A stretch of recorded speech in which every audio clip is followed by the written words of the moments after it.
Sunday, September 1945, aboard the battleship Missouri, the Allies and the Japanese had signed the peace treaty ending World War II.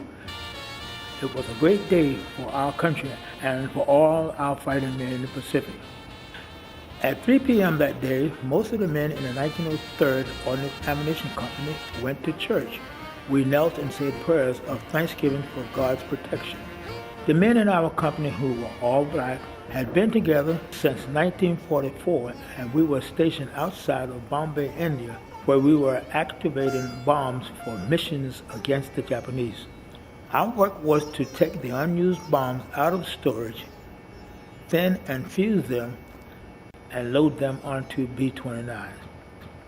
Even though I was part of the ammunition team of workers, I had been appointed assistant chaplain to our men and performed worship services for the soldiers on detached service. On June 7, 1945, our company was transferred to Tinian Island, which is one of the 7 islands belonging to the Mariana chain in the Pacific. 2 months after we were at Tinian, we were told that an atomic bomb had been dropped on Hiroshima on August the 5th.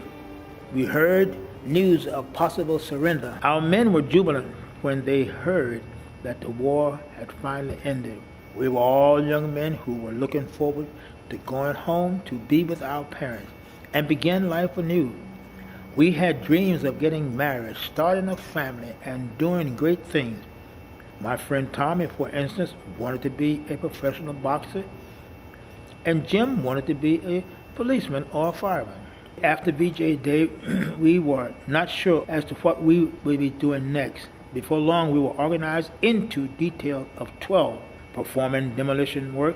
In our group, there were Barry, John, Charlie, Ben, Al, Victor, Randy, Flem, Richard, Tommy, and Jim. And to carry out the assignment, they would meet at my hut to be driven to the dock. There would carry unused bombs onto the ship without the use of forklifts, dumping them into the ocean. On this day, I couldn't go with my group because I was in charge of the PX and had to complete some paperwork. Afterwards, I was on my way to join my friends when a soldier came running toward me, shouting. Our men were lifting and throwing the bombs into the ocean, and when one of the incendiary bombs exploded in their hands, killing all of them, I was stunned and began to cry. My comrades, my buddies, my brothers, gone. Their hopes and dreams were shattered in just a few seconds. 11 of them had lost their lives only a few days after the war ended.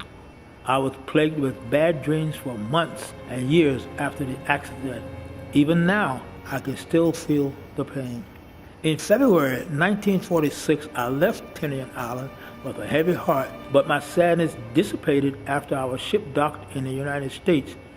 I was reminded again of how wonderful it was to be part of this family. That is, my father, who was a storefront church pastor, and my mother both believed that God would always provide needs for us, and He did. After being discharged from the Army, I went back to Wilmington, Delaware to live. In 1948, I was ordained a minister and became a state youth leader for my church in Wilmington. That same year, I married Evelyn Knowles, a woman whom I had corresponded with during the war and did not meet until 1947. In 1970, I moved to San Jose, California, where I became a minister of a small church, and I was Dean of Education for C.H. Mason Bible College for 17 years.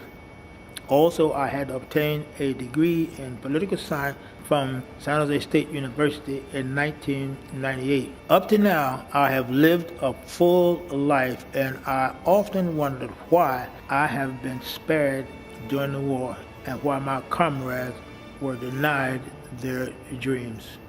Amazing